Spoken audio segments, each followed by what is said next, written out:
Addiction's at an all-time high, isn't it? Or it seems like. It's all kinds of it, not only the There's drug. more ways to be bound than you can count. Isn't that crazy? Without question. I mean, it used to be that, individuals with those types of problems had to really put in the effort to create an addiction. Yeah. Now it's almost as if addiction will find you. It's crazy. And you know what? No family is exempt. No. No family is.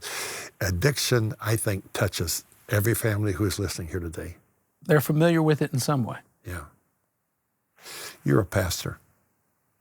And the last century, if the story of Christianity were told, probably Billy Graham's picture would be pretty much at the top as far as if you were to die tonight, where would you spend eternity as far as presenting the gospel? I want you to respond to this. It seems like at this stage, the younger generation is more concerned about the hell here on earth than they are the hell hereafter. Because many of them at a pretty young age, especially young adults, have got themselves tied up and bound up in a way they thought they'd never be before 30 years old. I think that there's a lot of people who are attempting to escape. Yeah. And some people are attempting to escape real pain. Yeah. And some people are attempting to escape fear. Yeah. And some people are attempting to escape something that maybe they didn't even think they were encountering, but it was placed on them. Yeah.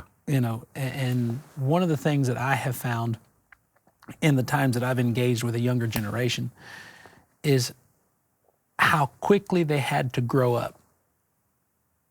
I was blessed that both of my parents, they're still married. They raised all of their children to adulthood, and they're there for their grandchildren. But I've got kids in my church that they're 6, 7 years old, and because there isn't really an adult in their life, they've got to step into a role that's way past their age. And so when they get to adulthood, they're giving up hope. They just don't know that there's any opportunity for things to get better, and so they look for something that would at least help them escape hopelessness. And when you look at what Jesus Christ did when he came to earth and he took on the form of flesh, he came so that every hopeless person would find hope in him. And this is why the Bible says, whom the Son sets free is free indeed. And that phrase, indeed, is a legal term. We're sitting in a building that's owned by Gaither Music.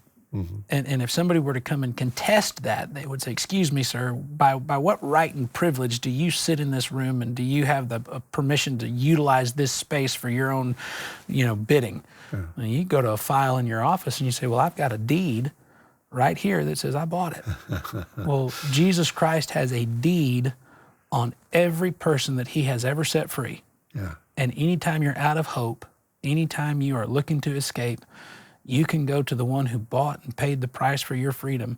And he says, here's the deed that says you don't have to live in that bondage anymore.